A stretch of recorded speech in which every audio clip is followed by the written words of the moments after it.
បើនិយាយពីអត្ថប្រយោជន៍របស់ស្លឹកបាសគឺថាល្អខ្លាំងៗសម្រាប់សុខភាពរបស់យើងឥឡូវនេះនាងខ្ញុំមកស្ងោរជាមួយនឹងសាច់ជ្រូកចិញ្ច្រាំមួយកូនញ៉ាំ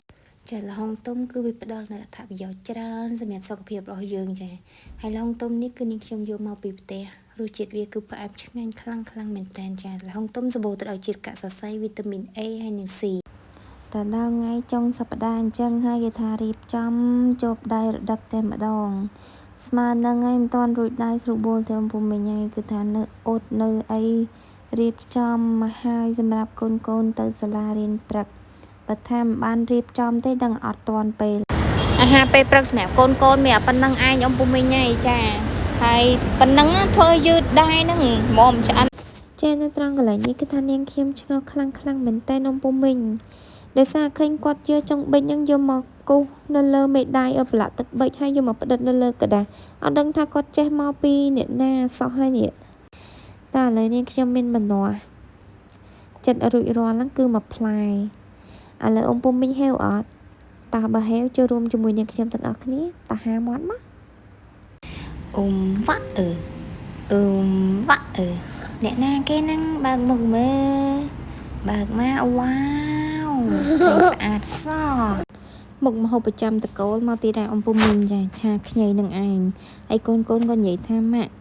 កូនញ៉ាំឆាជីនចាកូនញ៉ាំបាយបានច្រើនញ៉ាំមិនអស់ឥឡូវឆាឲ្យគាត់ញ៉ាំទីដែរអំពុំមិញឆាខ្ញីនឹងឯងចានៅពេលដែលបងប្អូនដឹងពីអត្ថប្រយោជន៍របស់ផ្លែម្នាស់ចំពោះសុខភាពនោះបងប្អូននឹងងាកមកទទួលទានផ្លែម្នាស់ឲ្យបានញឹកញាប់ដូចជានាងខ្ញុំជាមិនខានទេចាដោយសារថានៅក្នុងផ្លែម្នាស់ហ្នឹងគឺវា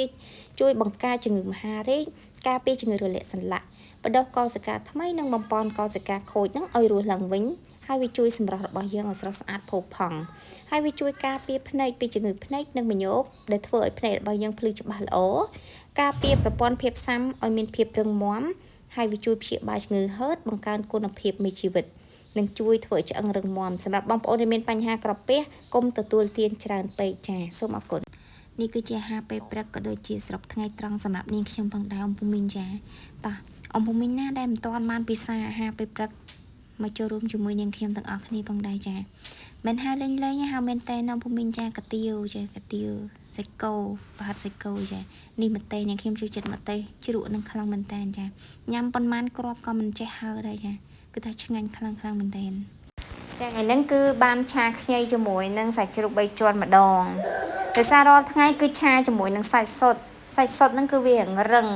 ហើយបើមិនអញ្ចឹងទេគឺឆាជាមួយនឹងភ្លៅមាន់